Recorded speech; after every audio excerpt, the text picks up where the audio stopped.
All right, everybody, welcome back into the Modcast, the Auburn Live Modcast. I had somebody ask me what the Modcast was at session we did the happy hour show, and it was cool. We actually had multiple groups of people that came and had a drink, and then stopped me afterwards, and were members of Auburn Live, and we're like, hey, Cool. we just came to have a drink, and we were in town, so we figured we'd come, watch it, whatever. So that was really cool. Very cool. Really cool. But they said, somebody goes, "What's the Modcast? Like, what's it mean?" I was like, "Well, we're moderators. People say we're moderators on the board, so it's instead of a podcast, it's a Modcast." I'm like, oh, It's a very witty play on words, Justin. yeah. You think you came up with it? I liked it. You remember when we were like, I did. I thought you did. I remember when we first started this show, we were like, we don't want to be mods, do we? Is that what we are? Embrace it. Yeah. Yeah. Message board moderators, baby. Yeah. So, all right, let's get into this real quick. Shout out Session Cocktail, sponsor of the Modcast, the Auburn Live Happy Hour, which we'll do Friday from 4 to 5. Go check that out. It's been great. Met some great people so far. Go check them out. Magnolia Avenue, Happy Hour 4 to 7 every week. If you live in Auburn, they do like trivia on Tuesdays and bingo on Wednesdays and stuff like that. But if you're in town, man, it's a really great place. Come in town early. Go have a drink at 4, 5 o'clock, 6 o'clock on Friday. And then go have a drink after the game. This will be a great chance to go have a drink there after the game as well on Saturday. But great people, great partners of Auburn Live. We really appreciate them and their support of Auburn Live. Great old fashioned. Everybody seems to love an old fashioned. Those are really good.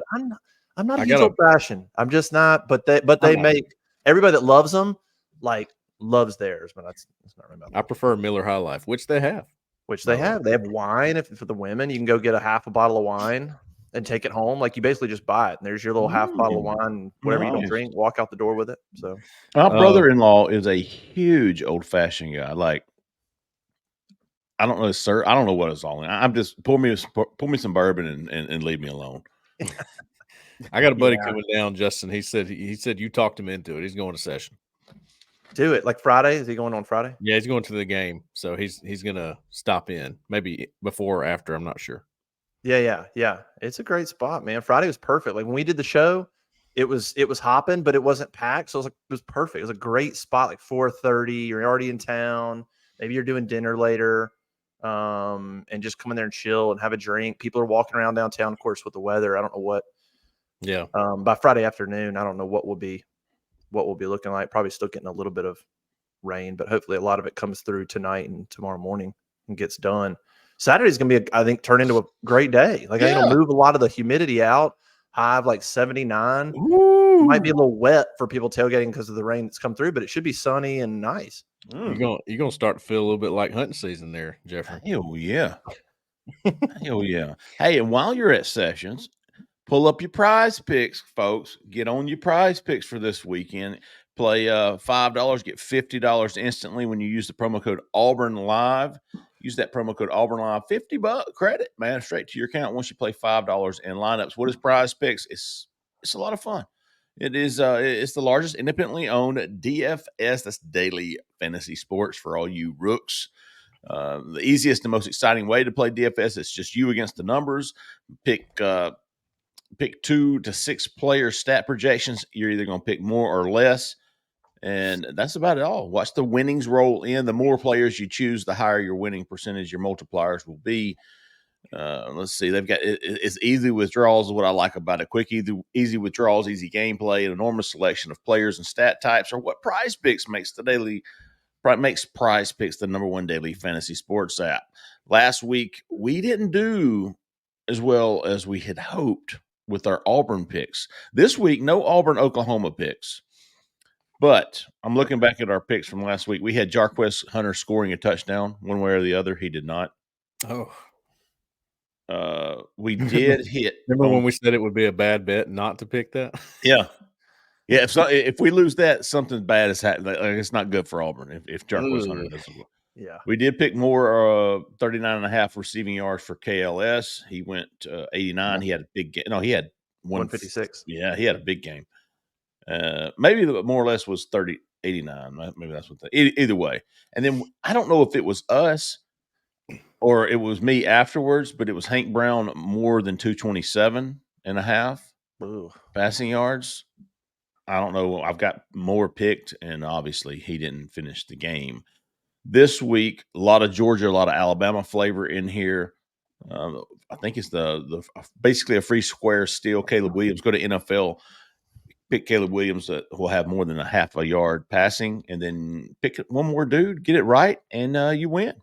Go to prizepicks.com or upload the app like I do. Use the promo code Auburn Live to receive a guaranteed $50 once you play $5 in lineups.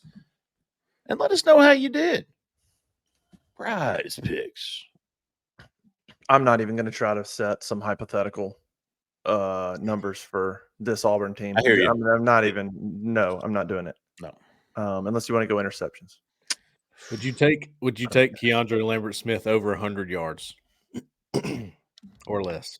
I have no clue. I mean, he's averaging about 80-ish. He's 84 or so. I mean, well, I'll throw you a hypothetical. Let's do turnovers at 2.5. Oh gosh. Over? At least 3. For everybody that says how No, negative I am, sorry. I'll go under. Man, listen. I'm such a hater. I'll say they play fairly clean. With Oklahoma's defense, golly, man, You defense is hater. good. You hater.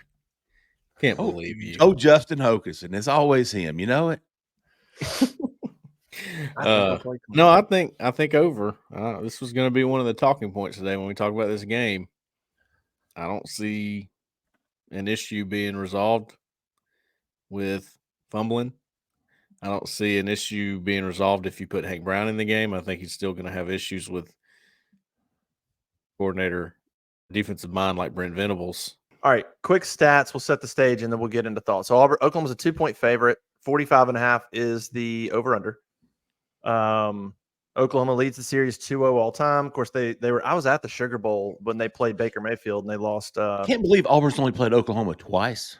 Yeah, both in the postseason, both in a Sugar Bowl. 72 Sugar Bowl in the 2017 Sugar Bowl. That was it. It's the only 2 times, and Oklahoma's kind of handed it to them both times. Some quick stats. Auburn still leads the country with 9 players who've caught a touchdown.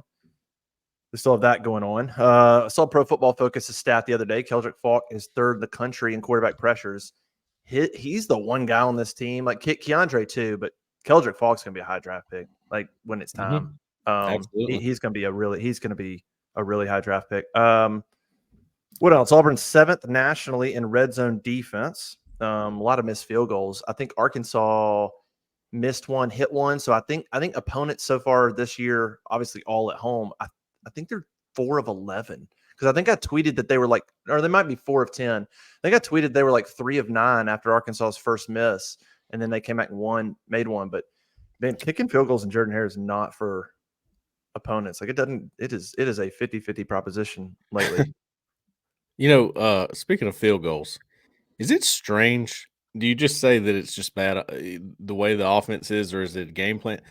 Why is Auburn attempting so few field goals? I mean, how many field goals did they attempt last year? Alex McPherson was what, 11 for 11? Yeah, something like that. 11? You attempted 11 field goals in an entire year, and now you're at 3. It's like is that low than anybody else? It feels well. low They're to me. scoring or they're turning it over. Like they're I think that's good and bad, right? Like you're not settling for field goals, but you're also not getting a chance to settle for field goals. Yeah. If you only kick 11, then you better have a lot of touchdowns, and they don't have that. So, right. Keandre Lambert-Smith leads the 2nd nationally in yards per reception, 28.2. 2nd nationally behind Ryan Williams from Alabama. Those 2 guys are killing it. But yeah, Ryan Williams is 1. Keandre Lambert-Smith is 2 in yards per catch in the country. You remember when Auburn got Jair Shorter from North Texas, and he led the NCAA in yards per catch in 2022. Yeah. He didn't have a lot of catches, but yeah. It was 27 for reference. That's how many yards per catch led the nation in 2022. Yeah. Did he even have a catch in the season. Did he record a catch? 1 catch for 9 yards, I believe. They've had a couple between him and Shane Hooks and Trill Carter and Gage Keys. There are just some absolute busts. I mean, bust isn't even a strong enough word. They literally just aren't even playing. That just makes what Keandre Lambert-Smith is doing right now so much more important, because you saw all these receivers come in that had success elsewhere. They come into Auburn, they have zero success. Shane Hooks goes way down from his numbers, and you're like, all right, is this an Auburn problem? Is this a Freeze problem? Because Malcolm Johnson's out here at Bowling Green catching 8 catches a game. Jay Fair scores a touchdown for USC. So what Keandre Lambert-Smith is doing is actually very important in a lot of ways. They broke the curse, so to speak. Yeah. Auburn's 6th nationally in net punting. They got that going for them. Right.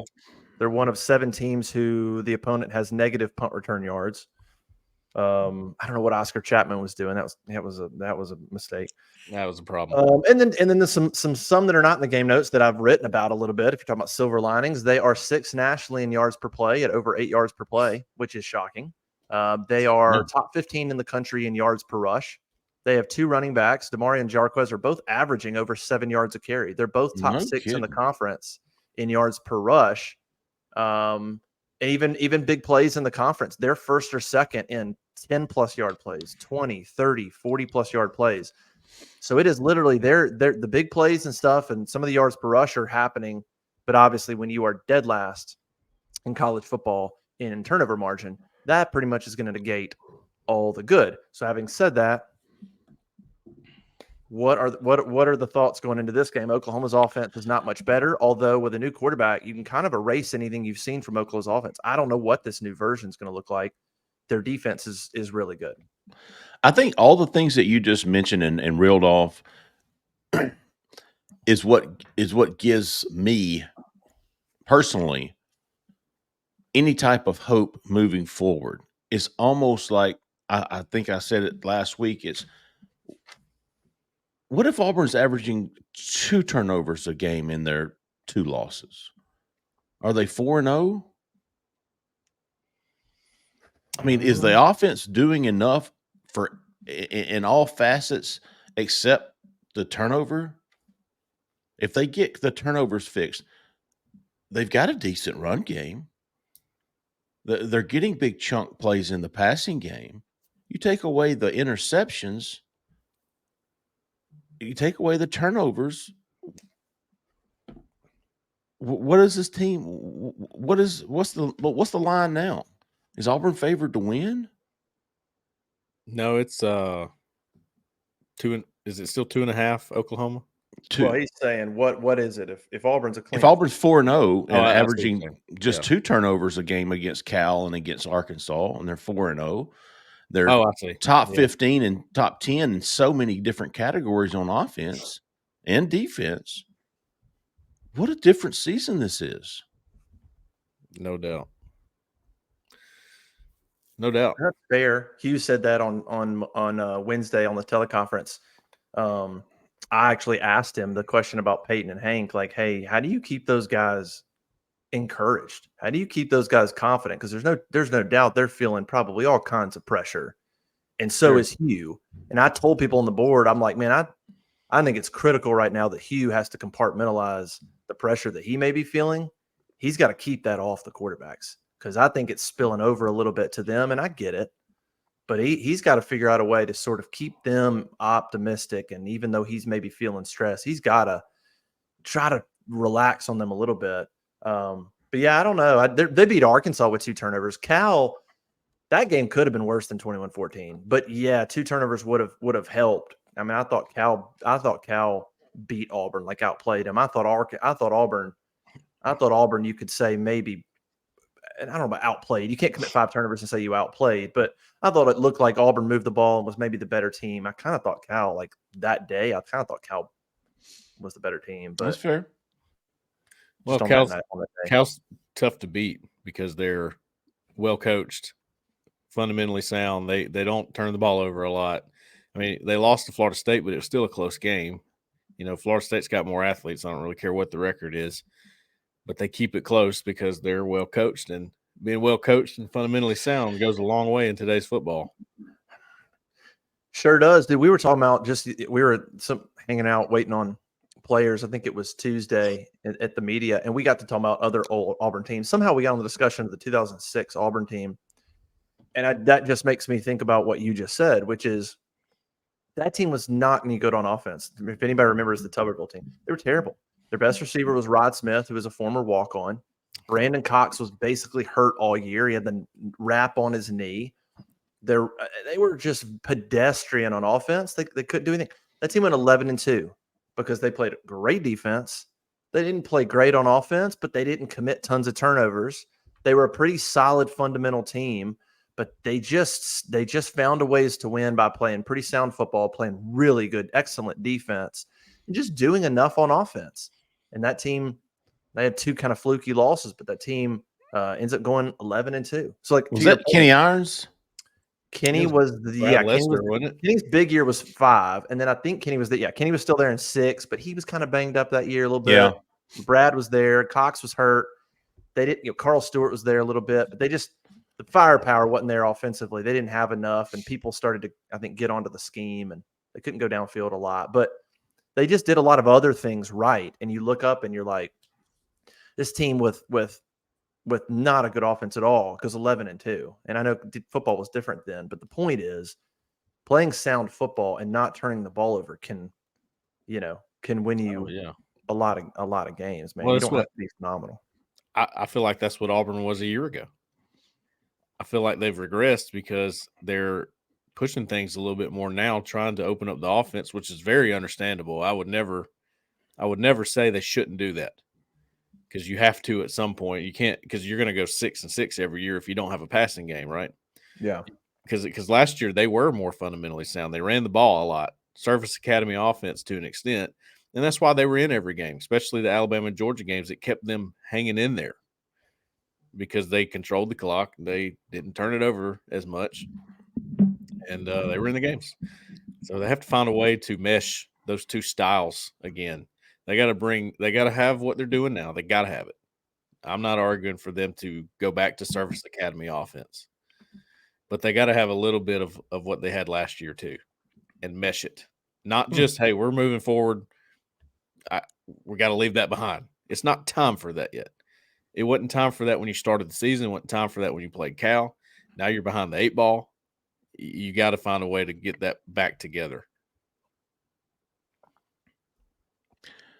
It's a double-edged sword when you talk about those stats that Justin was talking about, the big chunk plays and yards per catch, and you're not getting those stats, you're not getting those rankings in the league if you're not taking chances. But those chances are what is getting you those turnovers. And like Cole said, there's got to be that happy medium where you're still, like Cole, like you said, Cole, I wouldn't advocate for not taking those chances. No, not at all. But there's got to be some balance on the other end of that. And I've been fighting an argument all week on something I said on the film room, where I thought the throw to Malcolm Simmons it's okay, but I don't like the chances of that play. And everybody's going, well, who cares? He was open. He should have been a better throw. Well, you have to calculate that he might not make that throw because he's done that before. It's just smart. You're not doing smart things right now, in my opinion. If you were smarter about that down and distance, maybe you piece together a drive. Instead, it stalls out. And that's why they're not in field goal range to get these field goals. That's why they, when they do have a good drive, it stalls out for stuff like that. And when they turn it over, that's the end of that too. So you have to be smarter about things and work in and ease into some stuff like taking shots at Malcolm Simmons. Now, if you were on the other side, they were on their own 27 on that play. That's why I don't like it. If they're on the other 40 going into the end zone, take the shot. You're in better position there, right? And you have to be you can't be predictable either. So it's a lot that goes into that kind of stuff. But hey, mesh that old school way you were thinking last year into what you're doing now. Take some safer choices. Take your shots at the same time, but maybe don't put all of it into the quarterback's hands with down and distance and letting them make every single little decision. That would be my philosophy. That's where I think the crux of this whole thing is.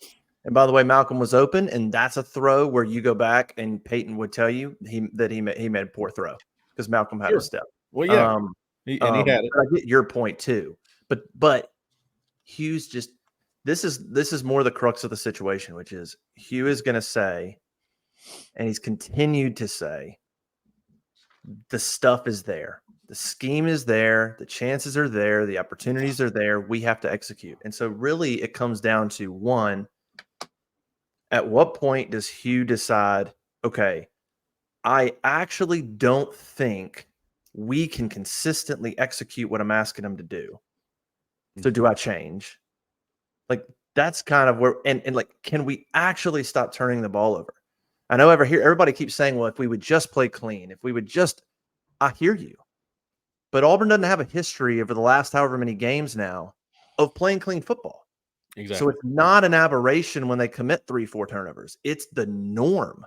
They've committed 2+ turnovers in 6 of the last 7 games. In 10 of Hugh's 17 games at Auburn, they have committed at least 2 turnovers. So it's at some point, the question is not like the schemes are there. I've watched a bunch of the film. The scheme is pretty good. There are guys open at times, but every play, it is something different. It is a guy missing one block that a running back gets hit and it's 3 yards instead of what could have been 10. There's a guy that's going to be running open, but Jarquez misses a blitz pickup and Thorne gets sacked. And you look up and you're like, oh my gosh, Malcolm Simmons is going to break wide open. It is always, it's Rivaldo, who has not been good, just flat out. He is messing up constantly. Like in the run game? Overly hard, but like Rivaldo Fairweather has been just, I don't want to say terrible, but he has taken a massive step back. He's just basically a big athlete that doesn't understand football. I mean, it's just straight up. Like the things he does, the routes he runs make no sense. He runs routes that you're like, they're so lazy. They're not fundamentally good routes. He misses blocks. It just little stuff. Point is, it's always something that's going on with this team. It's not just the quarterbacks, man. It's just not. If they would stop turning the ball over, that would help. But there are just still other things, and that's what brings me to: can they actually play clean? I hear the argument of if they would just do it. I hear you. Can they actually do it? I don't know. They haven't shown me over the last 2 years that they could play a stretch of football against decent competition. Arkansas, Vandy last year, like those are the worst teams in the league that they beat. They haven't shown me against decent competition that they can play stretches of really good football. And I don't know. I don't know if it's coaching. I don't know what that is. Eugene Asante said this week, like, interesting enough, he said we need to play in practice. He goes, we need to make practice more like a game. And he basically said, like, we're not going full live in practice, but he was like, we need practice to feel more like a game. I thought that was interesting. I'm like, well, okay, so are you saying there's turnovers happening in practice? I asked him, I was like, so are you saying it's happening in practice? What we're watching on Saturdays, that's happening on practice? And he was kind of like, a little bit, yeah. But he just didn't feel like practice felt like a game. He's like, I don't know if we're getting out to the game and freezing up, and it's just like it's a different thing. Like we're getting out of the game, and I thought it was an interesting point. Like try to make practices more like a game, so maybe these guys go out and aren't making these mistakes. But that's I think the scheme's there. I think chances are there, but I just don't know if whatever's going on, I don't know if they're capable of consistently going out and doing it because they just haven't proven they can. And I don't know whose fault that is. I know it's execution sometimes, but Jeffrey, I'm gonna let you talk. I'm sorry, man. No, please don't. It's hard to simulate games these days, man. You can't hit. I mean, they have like regulate days that you can hit. They actually do that. That's a thing. That's the world we live in. So, yeah, it's really hard to simulate what a game is going to be like. Justin, we've been at full practices and seen them doing team. Like, this is where we work on our plays and work on our quarterbacks in live action, and then they blow the whistle when they touch them. How do you learn from that? That's that's a whole. Don't even get me on that. I wanted to make one. Everybody does that, right? Like Auburn's not the team, the only team that's sort of dialing things back at the same time, right? It's not like everybody out there is going 2-a-days over here, and Auburn's taking it easy. To an extent, I mean, you have like everybody used to criticize Alabama, like Kirby Smart and Nick Saban, for all their players being injured all the time. Well, number one, their margin of error was different, and they had backups that were pretty good too. And number two, they were doing things at practice that got them injured sometimes, and that's why they were better in the games. But I wanted to make this point on Arkansas real quick and what they were doing, and I'll make it quick. Arkansas took a bet. Travis Williams, T-Will, everybody knows him. He made a bet before the game started. And he didn't make a bet on Prize Picks. That's not what I'm saying. He made a bet, and he said, Peyton Thorne or Hank Brown will not beat you today, fellas. Y'all going to stop the run. We're going to load the box. And those two guys will not beat Arkansas today. And by doing that, they had number 8, the safety, walked up in the box as an extra guy. That's why Auburn threw the slant so many times, because it was there. It was the play that was there by the way they were aligned on defense. And Arkansas said, we'll live with that. You keep hitting that slant. Now, you're not going to make it this throw to Malcolm Simmons. And we're going to give it to you. And they gave it to him. That's what everybody's arguing, right? The play was there. Arkansas said to Malcolm Simmons, the throw that I made a big deal about all week. Yeah. Arkansas said, yes, the play's there. Let's see if y'all can do it. And guess what happened? They couldn't. Hey, guess what? Arkansas wins. T-Will, hey, good job. Good work. Good bet. Yeah. So you're getting into a situation now where defenses with the RPO, when every single thing has a pass attachment, they decide what you do, not you. Yeah. Which I think Hugh is Hugh. It's sort of, he's got a lot of gusts in him. Like, he's going to just run what he thinks he needs to run. And it does go both ways, where if you're basing what you run off of the defense, well, then they also then know that you're doing that, and then they can bait you, right? So if they know you're reading them, then they can read you. They can toss something out there and then bait you late. Right. And so it does go both ways. And there are times where I think it could benefit Auburn and Hugh to go, we're going to run this play. No matter what the defense is, we're going to run here. We're going to do what I think there are times where you get a little cute sometimes, but yeah, I'm just still the belief that there's stuff there. I mean, gosh, the drop by Cam, like, he catches that. Nobody's around him. He's running. He gets at least to the 30. If he breaks a tackle, he scores on that play that it was a pick. Instead, it's a pick that goes back to midfield. The first play of the second half that looked so weird, where Peyton play action and threw to Rivaldo, and he just got chopped down immediately. And you're like, what was that? What kind of play was that? What was it? That was a complete miss on the perimeter blocking, where Robert Lewis in the slot just ran by. There's a corner right in front of him. He just goes by that guy and runs to the safety, who's 15 yards away. And the corner just goes right up and chops Rivaldo down. And you're like, it's such a fundamental, elementary thing. Like, how do you run by the guy that's 6 yards in front of you to go block a guy that's 15 yards away? And so then the corner right in front of you just walks right up and chops Rivaldo down. And you're like, that should have been 2 receivers blocking 2 corners. Rivaldo catches the ball and turns and gets a gain. And it's just stuff like that it's just so simple. And then whether it's he messed up or he was coached wrong, I don't know. But there's so much of that I get the quarterback discussion is the hot topic, and I understand that. But I promise you it goes past all that. It's like, even if you had really solid quarterback play, there's still other things holding them back. Now, maybe you don't turn over, but even some of those were wrong route, a drop, even some of those. Hank's first pick, I mean, if you talk to the coach, like, that was not a bad decision. It really was. Like, it was a great play by the DB. But what Hank was seeing was not really wrong. And even one of Hank's other picks, I've talked to somebody that would know, one of the other picks he threw, they've practiced that play against a specific defense. I can't remember what Arkansas ran. Whatever defense Arkansas ran. It was like a cover 6, basically. They ran a zone. They're in a zone. They've only run that play. They've only run that play against man in practice, is what I was told. So then he gets out there and they run that play, but he's never seen that play against zone. He doesn't recognize it. He throws a pick. So that kind of coaching, like you didn't prepare him for, hey, what's this play look like against man? What's this play look like against zone? He didn't know. He didn't know. He couldn't run that play. He didn't recognize the zone, and he wasn't prepared properly, and he throws a pick. And that's one where the coaches are like, it's probably on us. Like there's just, I don't know. Which, by the way, if that is the case, Justin, well, I wanted to ask y'all this on the show. First of all, who would you go with at quarterback this week? You trying to start a fight? Yeah, if y'all want to. Let's throw hands. Yeah, people obviously, and I chimed in a bunch to that one yesterday.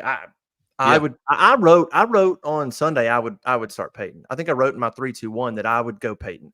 I want to know who Oklahoma, but I would go Peyton.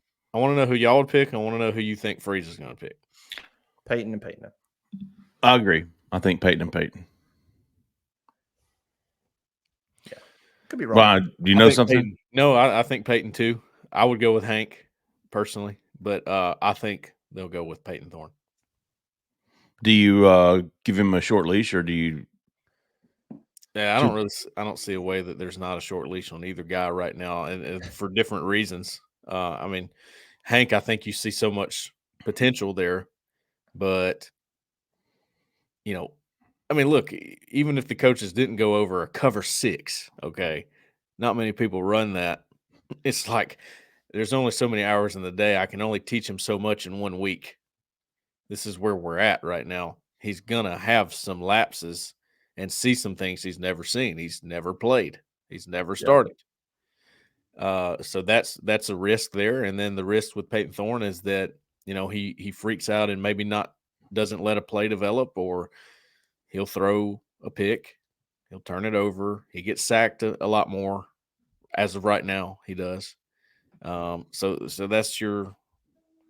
that's the battle you're working with right now. I go with Hank because I see the potential and saw a lot of the good plays he made against Arkansas and think that could be good for you. And even in his half, you're still down 7 somehow with his 3 interceptions. I think that carries a little bit of weight.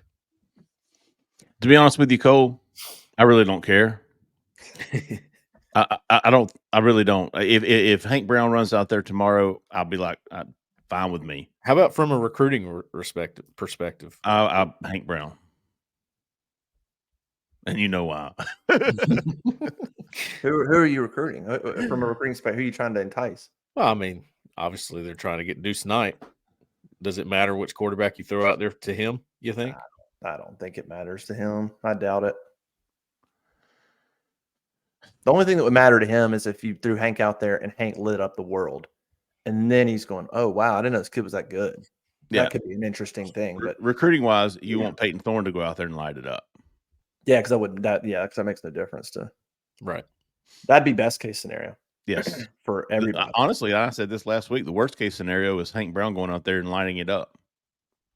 That's for recruiting purposes. For recruiting Deuce Knight, the worst thing that could happen was Hank Brown going out there, throw for 350 yards, 4 touchdowns, and 1 interception, and lead Auburn to a 17-point victory over Arkansas. That would have been terrible, recruiting-wise. But the other side of that is he goes out there, throws 3 interceptions, and they throw another one in the second half, lose to Arkansas, and now you're 2-2. And then you're losing all your momentum on the field and off the field, if you ever had any on the field. But you're losing a lot of momentum off the field. We just learned Usman Chroma is postponed, but I think, Cole, that was more weather-related than anything. Could be weather-related, yeah. A couple people I talked to thought that he might hold off another weekend or 2, but weren't sure because he hadn't said anything until right now. So it's tough to say. Like, you want to win for recruiting purposes, but you really don't want, if you want Deuce Knight, you really don't want your redshirt freshman quarterback going out there and lighting it up. Yeah, I still lean Peyton, specifically this week, because Oklahoma's defense is good and they do run a lot of stuff. And there isn't a debate between Peyton and Hank in terms of who's played the most football, who's seen the most fronts, who's seen the most looks, and probably who has a better football knowledge to be. That's Peyton. You can argue, Yeah. why is it not translating? Or you can say, if there's times where Peyton makes a mistake, you can definitely argue that, but I don't think there's an argument of Peyton understanding football and understanding like what's out there. That guy's been around football his whole. I don't think there's an issue with him seeing what's there. There's something at times that gets lost, and maybe he's trying to be too smart. Maybe he's thinking too much about I think that is true. trying to make the perfect play. Maybe there's some of that, but so against this week, I think Peyton gives you a better chance because I think he'll better recognize what they're doing, what we need to be doing, that kind of stuff. I would, this specific week, I would still go with. And look, lost in last week is Hugh Freeze saying Peyton Thorne played solid football in the second half. His one pick was absolutely on Cam Coleman. He basically threw 2 touchdowns and no picks. If Cam catches that ball, they're in scoring position again. So lost sort of in that mess was that Peyton Thorne came off the bench and played good football in the second half.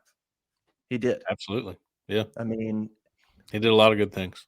Is that a turning point? Like, he said afterwards, hey, I learned a lot over the last 10 days. It was tough. And can he come back and do it again against Oklahoma? Like, that was lost a little bit of, is it possible that Peyton did settle in? Because if not for that Cam Coleman pick, maybe they've got 17 points on the board in the second half, and he's got 2 touchdowns and no picks. Maybe they score on that drive, and he's got 3. Who knows how that turns out? But his numbers look a lot different if Cam doesn't drop that ball. No doubt. Well, best case scenario, send Peyton Thorne out there, let him light it up. Lead Auburn to victory. It cures all the L's.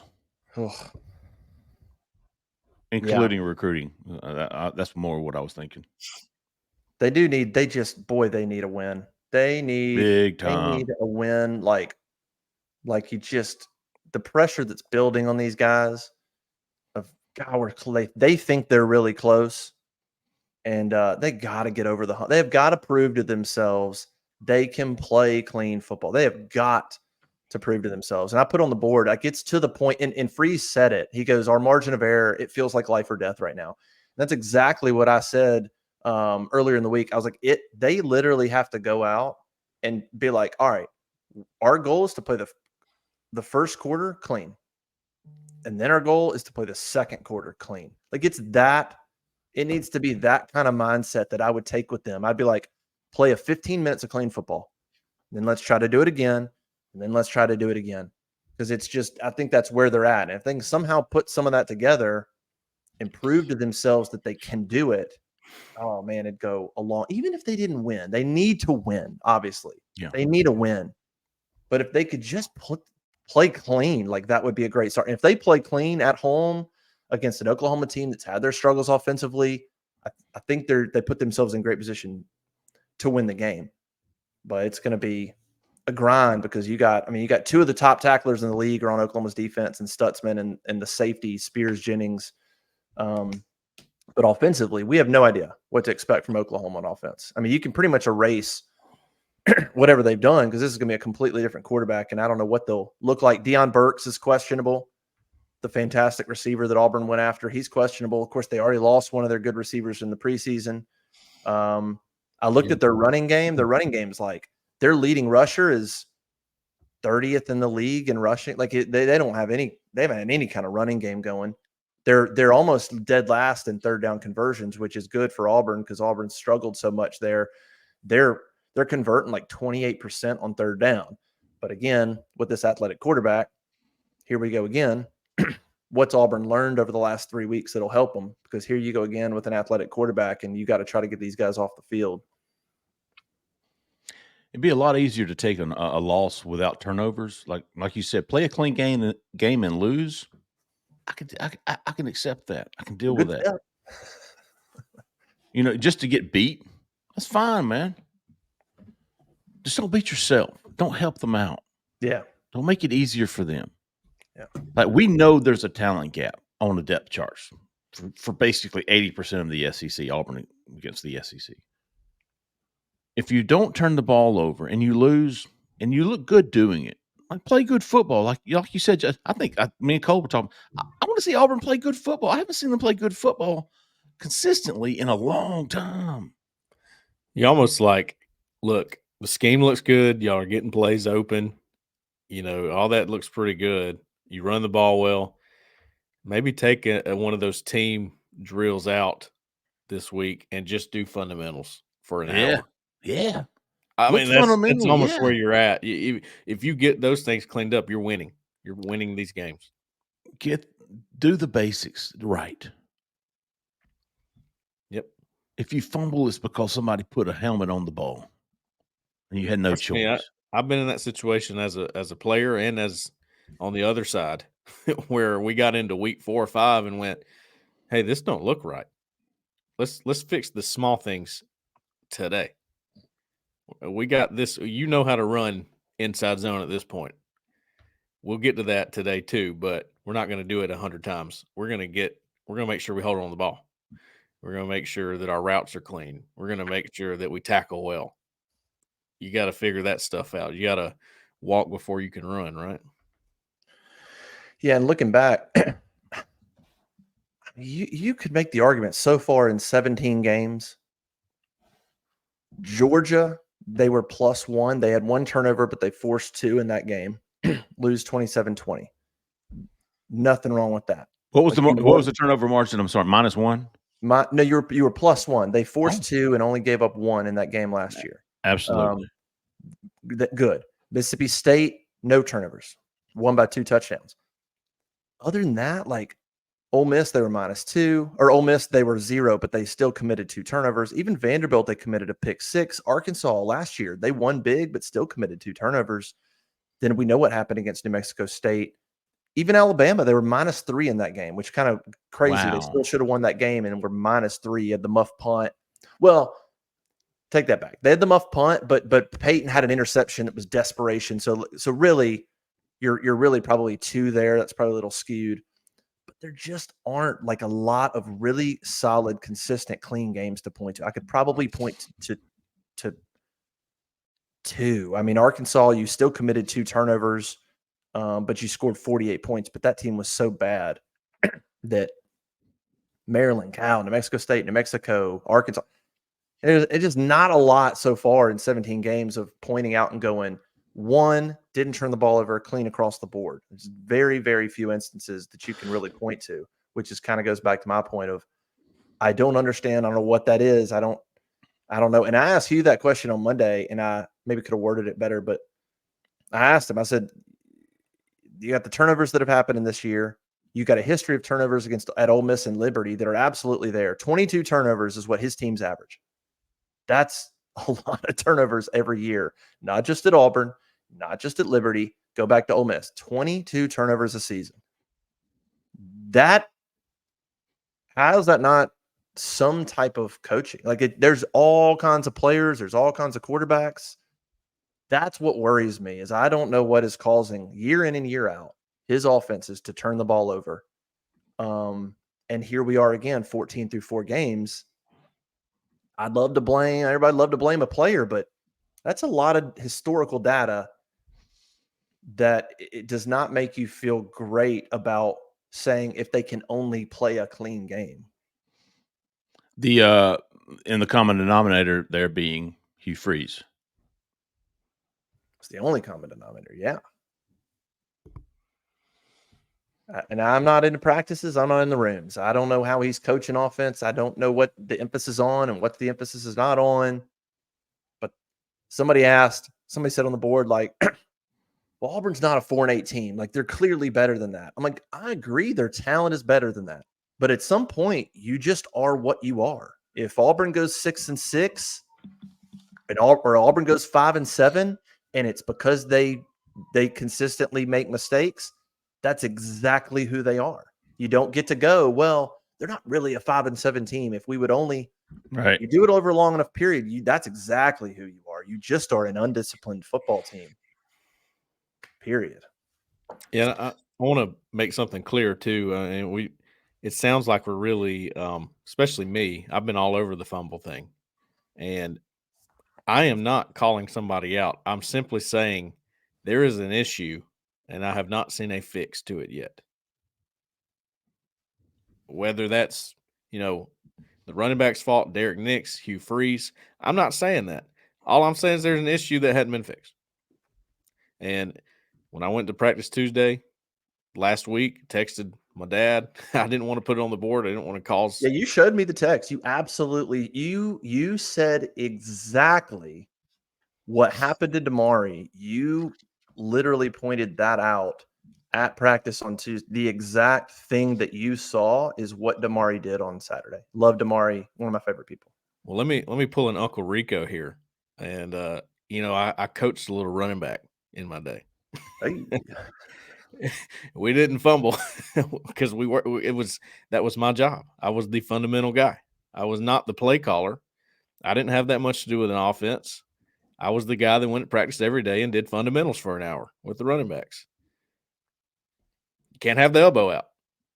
If you allow it, it's going to happen in the game. I'm not saying Derek Nix allowed it. I'm just saying I saw it and it didn't. It happened again in the game, right? And that's where, so Hugh addressed that on Wednesday. He said he got to talking about turnovers during the teleconference, and he said it's not happening in practice. So it's like one of those things where you might have seen it in the drills, but then maybe that's true in practices. In these practices, they're not fumbling. Goes back to what Cole said. Huh? It goes back to what Cole said about the practice. They're blowing the whistle when they get hit. They're not getting hit. Yeah, it absolutely could be. And it's causing a disconnect. And then it happens on Saturday, and you go, what in the world? How is it happening on Saturday? It's not happening in practice. And not used to getting hit. And maybe listen, you go back to what Eugene said. Go evaluate how you're practicing. Maybe you're also in a position where you can't be losing folks either. Yeah, 100%. And he's been all over that since August. He has talked openly about not having the depth, wanting to keep people healthy, especially the running backs. And that's a perfectly legitimate concern. I mean, that's absolutely nothing wrong with that. Auburn doesn't have the depth. I don't know what y'all said. I don't know. We're just agreeing. Auburn doesn't have the depth to just go gung ho. I mean, they do have to be careful about some stuff. So we'll see Saturday, man. They just got to have a good game. Somehow, some way, have a clean game and try to build on it one way or another. So where are y'all at? 2 points, Oklahoma 2-point favorite, 45.5. So I guess they're thinking something like 24-21, Oklahoma. What do you guys think? Oh, what a terrible. I'll say this while you're thinking. I was talking to somebody earlier this week, and I go, there's not really a logical fact-based reason to pick all. I don't know what outside of vibes. I don't know why you pick Auburn in this game. I don't actually know. I can make the only argument is Oklahoma's defense is the only thing we know for sure has been really good. So maybe you pick that's about the only thing that you could point your finger on as some kind of consistent is Oklahoma's defense. Past that, both offenses have had all kinds of issues, and Auburn's defense has been good sometimes and bad sometimes. Auburn at home, but there's just nothing really to put your finger on. I know, and I'm confident in this one thing. There's really not that outside of their defense going into this game. So it's really hard to make a great argument for one team over another outside of just gut. I've got some reasoning of why I'm choosing Auburn with the upset here. I think Hugh Freeze and that staff, it's total conjecture here, but if I'm them, I think Allen Head said it, maybe Cole, but I'm living to punt on Saturday. I'm making a true freshman quarterback and a pretty poor offense on the other side of the ball. I'm going to make them beat me. I'm not going to beat my You're such an idiot. I'm not going to. I wasn't thinking that. It wasn't that bad until y'all made it that bad. I was not. Look how red he is. I didn't start laughing until y'all started. Jay Lee's redhead. Jay Lee's redhead. All right, pervs. All right, here's a recipe, in my opinion, of how Auburn wins this football game. You live to punt. Yeah. You're running the football. You're making safe throws. You're making safe play calls. Yeah, I don't mind you taking a shot. Take a damn shot down the field every once in a while. But I'm living to punt. I'm putting that ball in the true freshman on the road in Jordan Hare on Saturday, and I'm going to say, you beat me. We're not going to beat ourselves. You beat us. We walk off. We'll shake hands, say good game. I think that's the best chance Auburn has to win this football game. If they do that, and I don't know why they wouldn't. You can't keep doing the same thing and expect different results. And I feel like Auburn has done that for 4 games now. Yeah. Got to switch it up. Got to take all that pressure off your quarterbacks. Put it on the hands of the offensive line. Jeremiah Wright, run the damn ball. Hold on to the damn ball. Punt the damn ball and play defense. And I think if Auburn does that, they've got a shot to win this football game. So I'm going to give it to I'm going to give Auburn the benefit of the doubt for one more week. Gave them the benefit of the doubt last week. I said I didn't know why. I'm just going to give Auburn the benefit of the doubt. It was my mistake. I'm doing it one more time. I'm doing the same thing over and over and expecting a different result. Auburn 22-19. Ooh. And wasn't that the score of the national championship game? It sure was. Yeah. I can hear Rod Brown. And there's your 3 or 4 field goals. This time around. Yeah.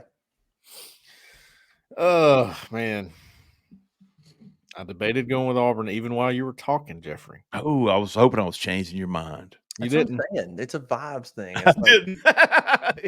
Nope, not doing it this time. I hear I have you. good news for Auburn fans. I'm wrong a lot on these score predictions. You should look at my prize picks. Been pretty bad on that too. Yeah. So I'm going with Oklahoma. 24-20. Make it 21. 24-21. No field goals. Auburn's not kicking a lot of field goals. I hear you. 24-21. I think Oklahoma escapes. It's going to be close. I believe that. I think Auburn's good enough to be close with most every team on their schedule. I have not changed that thought from the beginning of the season or before the season. That's still my thought that they're going to be close. And I still think a turnover problem is going to be there for Auburn until I can see them correct it. I've got that bad feeling about it. And I am sorry for everybody that will now call me very negative in the comments. Damn you, Cole. Oh. Yeah, I was just looking. Only 5 times under Freeze has Auburn not turned it over. So 12 of the 17 games they've turned it over. The only ones they haven't are UMass, at A&M, at LSU, which is crazy. At A&M and at LSU, they didn't turn it over, and that was arguably 2 of their worst offensive games. Mississippi State and then New Mexico State. So New Mexico State, they didn't turn over and they got destroyed. Yeah. Man. I'm leaning Auburn. I don't know. I'm kind of with you, Jeffrey. Like, I'll give them the benefit of the doubt one more week. I sort of have a feeling that maybe Auburn's about a week or 2 ahead of Oklahoma because Oklahoma just changed their quarterback. Maybe Auburn has been through that, and now they're back on Peyton, and maybe Peyton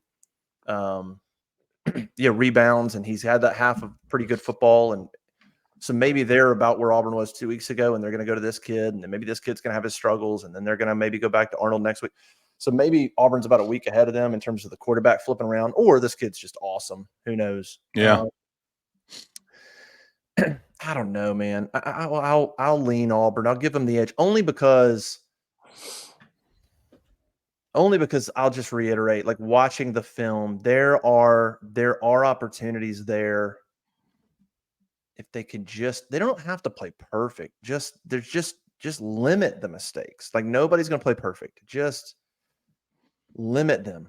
I don't think Hugh's going to change who he is. Like, I agree with you, Jeffrey. That'd be a great strategy, but that would be asking Hugh to change who he is. And he is going to say, The call's there. He's going to be like, I made the right call. He doesn't care. I mean, nothing else matters. So you could say, well, but Hugh, I'm not sure they can execute it. He can say, I don't care. Their job's to execute it. I made the right call. I don't know if he's going to change his stripes and go, I'm going to dial it back. And even if I think a play call might be there, I'm not going to, like the Malcolm play. Yeah, I'm just going to run it. I think it's probably there, but I'm just going to run it. I don't know if that's in his nature, man. So even though he would love to tell you, I would love to run the ball and and all that, he's going to, if his shot's there, he thinks it needs to be called and he thinks it needs to be taken. So I don't know. I'll give Auburn the edge. Maybe there's a little bit of vibe of this team really trying to focus this week on not making mistakes, and maybe they play fairly clean football and can come out of here with a win. They've played some mobile quarterbacks. They certainly have plenty of data and experience now on how to sort of handle this kid. So I'll go Auburn. I got to be close. I mean, there's definitely nothing to pick either team for this thing to get out of reach either way. Got to be low scoring. So maybe I'd probably flip with you, Cole. I'd probably maybe say Auburn 24-20. Man, I don't even know if it could be 21-17 Auburn. Maybe 21-17 is what I'd go Auburn. But yeah, if they lose this one, benefit of the doubt's probably, unless they play clean. If they play super clean and like this kid is just like the next Michael Vick and you're like, maybe they can keep the benefit of the doubt for another week. But either way, they don't win the game no matter what. If they don't win, 6-6 becomes to me like an absolute 50-50 proposition. I mean, getting to 6 becomes flip a coin. But 7 seems there's no reason to think they get to 7. Getting to 6 wins becomes, just flip a coin. Maybe they do, maybe they don't, which is just not where you want to be. And it's certainly, I don't know. The best case is they play clean, and you got to have something going into Georgia. You certainly don't want to go into Athens playing another sloppy game, and that team will be in a terrible place. I mean, you want to talk about setting yourself up for a beatdown. You better start to try to play some kind of clean football this Saturday, or Athens is going to be. You're going to walk out of there with 180 yards of offense or 200 yards and get beat 37-6. I'll go Auburn 21-17. Do it. We'll see. I think we're being as fair as we can be. Yeah. That's it. All right, let's get out of here. Go check out Session Cocktail. Go to Prize Picks, all that good stuff. How do they go to Prize Picks again? Download the app. Prizepicks.com. You can do that on your desktop, laptop, whatever. Go to Prizepicks, the app, though. It's a lot easier. Use the promo code Auburn Live, $50 once you play $5 in lineups. Boom. All right, appreciate everybody for joining us. Go to auburnlive.com. Go to Auburn Live YouTube page. Subscribe for all that. Check out the happy hour. Be there. Auburn Live happy hour, YouTube 4 to 5 on Friday. We'll be live from Session talking about the game. So make sure and be there for that. Until then, we'll see you guys next time.